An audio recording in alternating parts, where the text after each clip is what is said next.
নাটোরের বড়াইগ্রাম উপজেলায় নির্বাচন পরবর্তী সহিংসতায় ইউনিয়ন জামায়াতের আমির সহ অন্তত 10 জন আহত হয়েছেন। একই ঘটনায় 11টি বাড়ি ও একটি দোকান ভাঙচুরের অভিযোগ উঠেছে। শনিবার 14 ফেব্রুয়ারি উপজেলার ধানাইদহ এলাকায় এ ঘটনা ঘটে।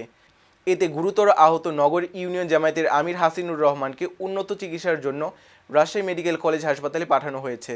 আহত অন্যদের উপজেলা স্বাস্থ্য কমপ্লেক্সে প্রাথমিক চিকিৎসা দেওয়া হয়। পরিস্থিতি নিয়ন্ত্রণে এলাকায় সেনাবাহিনী, বিজিবি ও অতিরিক্ত পুলিশ মোতায়েন করা হয়েছে। ঘটনাস্থল পরিদর্শন করেছেন জেলা প্রশাসক Asma Shahin, police super Abdul Wahab, UNO Laila Jannatul Ferdous ও সেনা কমান্ডার ক্যাপ্টেন আরাফাত রহমান।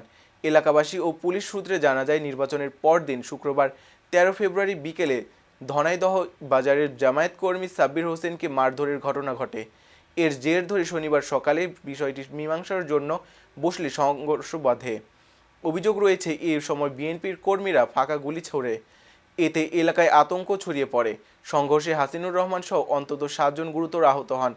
এছাড়া ধানাইদহ গ্রামের সানোয়ার হোসেন, ইব্রাহিম আলী, আব্দুস সোবাহান, নবীন আহমেদ, সিরাজুল ইসলাম, আলামিন হোসেন ও মোজাম্মেল হোসেনের বাড়ি এবং ধনাইদহ বাজারের একটি দোকানে হামলা ও ভাঙচুরের অভিযোগ পাওয়া যায়।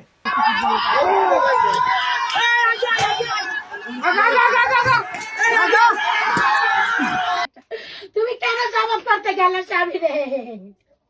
ও স্বামী, তুমি কেন জামাত করতে গেলে স্বামী?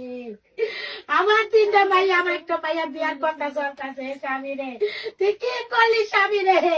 আমার জামাতের ভোট দেওয়া দরকার নাই। আল্লাহ রে, তুমি কি করলা স্বামী? এখন তোমার এক বেলা ভাত কে খাওয়াবে? তোমার এক বেলা ভাত খাও।